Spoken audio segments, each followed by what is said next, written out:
Sensory deprivation. What happens in the brain? Sensory deprivation is the intentional or unintentional removal of external stimuli from one or more of the 5 primary senses: sight, sound, touch, taste, and smell. This phenomenon, which can occur in controlled environments like float tanks or in involuntary settings such as solitary confinement, has profound and multifaceted effects on the human brain. To understand what happens in the brain during sensory deprivation, we must delve into neuroscience, psychology, and even philosophy. The mind, when left without input, becomes a world unto itself. In a typical environment, the brain is bombarded with sensory information every second. Visual cues, background sounds, tactile sensations, olfactory signals, and even the sensation of gravity all provide a steady stream of data. These inputs help regulate circadian rhythms, emotional stability, spatial orientation, and social interaction. The brain uses this information not only to navigate the external world, but also to confirm its own sense of existence and location in space. Once deprived of this input, the brain begins to shift its focus inward. This shift can be enlightening, disturbing, or both. The first and most immediate neurological impact of sensory deprivation is reduced activity in the primary sensory cortices. The visual cortex, auditory cortex, and somatosensory cortex all rely on incoming data to remain active. In the absence of such input, these areas begin to quiet down. However, the brain does not remain dormant. Instead, it begins to compensate. This compensation often involves increased activity in the default mode network, a system of interconnected brain regions that becomes more active during rest and introspection. The default mode network governs self-referential thoughts, memories, imagination, and internal narratives. As external sensory input fades, the default mode network becomes the dominant pattern of activity. The person becomes more introspective. Thoughts may become louder. Memories might resurface with greater intensity. Some may experience vivid daydreams or even hallucinations. This is not evidence of mental illness, but rather a sign that the brain is adapting to an environment with limited input. One of the most fascinating and frequently reported phenomena during sensory deprivation is hallucination. When the brain lacks stimulation, it may begin to generate its own. People report seeing lights, colors, faces, or landscapes. Auditory hallucinations might include voices, music, or indistinct murmuring. Tactile hallucinations may include feelings of crawling, floating, or warmth. These experiences are real to the person having them. The brain, in a vacuum of sensation, invents its own stimuli to maintain homeostasis. This process can be partially explained by the behavior of the thalamus, a structure that acts as a relay station for sensory signals. When deprived of input, the thalamus may begin to amplify noise or reroute signals, causing misfires that are interpreted by the cortex as actual sensory data.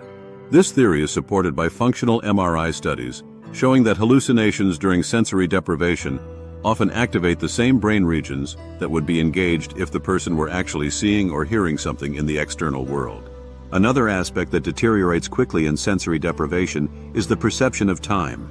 The suprachiasmatic nucleus, the brain's master clock located in the hypothalamus, relies on environmental cues such as light to keep time. In the absence of light and other markers of time passing, the brain loses its reference points. Minutes may stretch into hours. Entire days can blur. People often report feeling disoriented, unsure of how much time has passed. This breakdown in temporal awareness contributes to the sense of detachment that many people experience in isolation. Emotionally, sensory deprivation can be destabilizing. The amygdala, which processes fear and emotional salience, may become more sensitive in the absence of grounding input. Anxiety, dread, and paranoia are not uncommon. People may begin to misinterpret internal sensations or thoughts as external threats. Some report hearing threatening voices or feeling watched. These experiences, while deeply unsettling, are often the result of the brain attempting to make sense of its own noise in a void.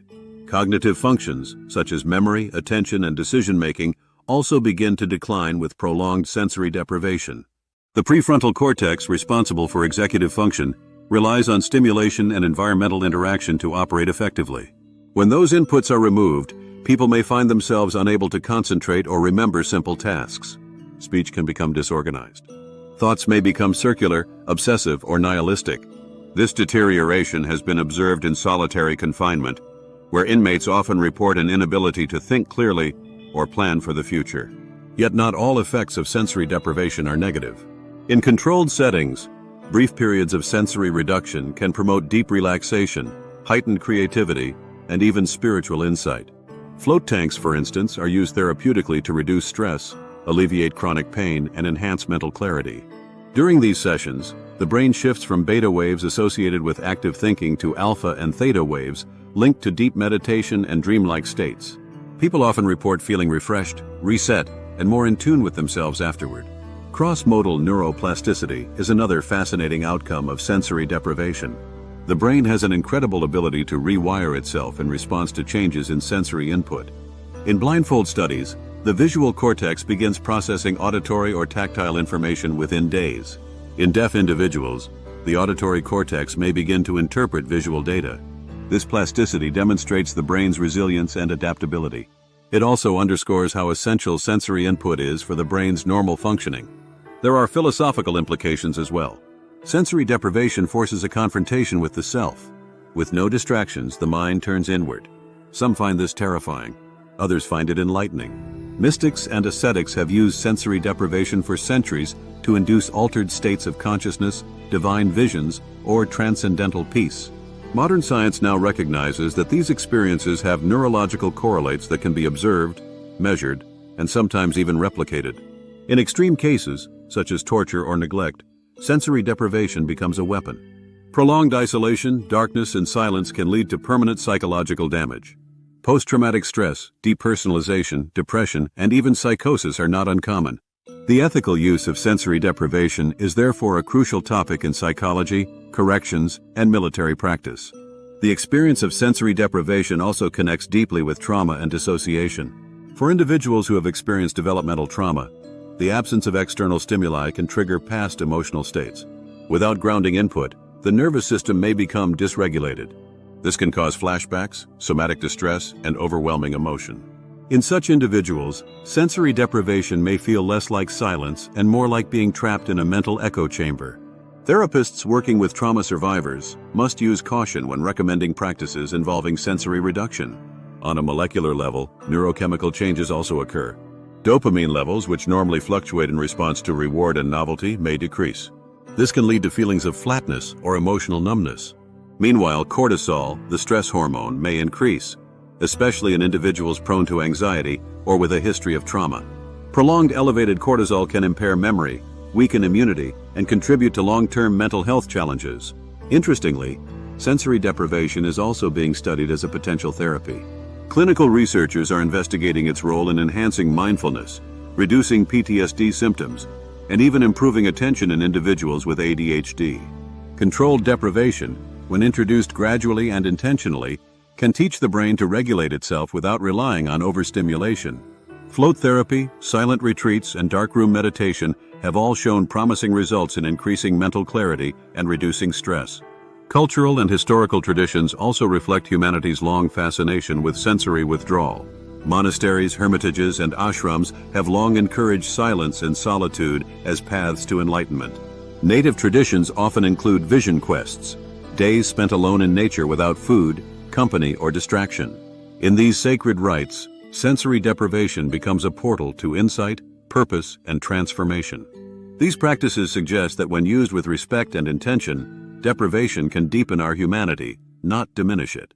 Technologically, virtual reality is also tapping into the principles of sensory manipulation. By creating controlled environments that block out real-world stimuli, VR can induce powerful experiences. This raises ethical questions about escapism, addiction, and the long-term effects of artificial sensory control. As we move toward more immersive technologies, understanding how the brain responds to sensory modulation becomes even more essential. To conclude, the brain under sensory deprivation is both vulnerable and astonishingly adaptive. It becomes a mirror, magnifying what lies within. In silence, we may discover clarity. In darkness, we may encounter light. The brain will not tolerate a void for long. It will create meaning, patterns, and sometimes illusions. Whether that creation heals or harms depends on the context, the duration, and the individual's mental resilience. Sensory deprivation is not merely a lack of input. It is an invitation, sometimes a dangerous one, to face the raw workings of the human mind. It can break us or transform us. It can isolate us from the world or reconnect us with what matters most. In the end, how we use silence, darkness, and solitude will shape not only our brain's wiring, but our capacity for introspection, empathy, and wisdom. The more we study what happens in the brain when the senses go silent, the more we understand what it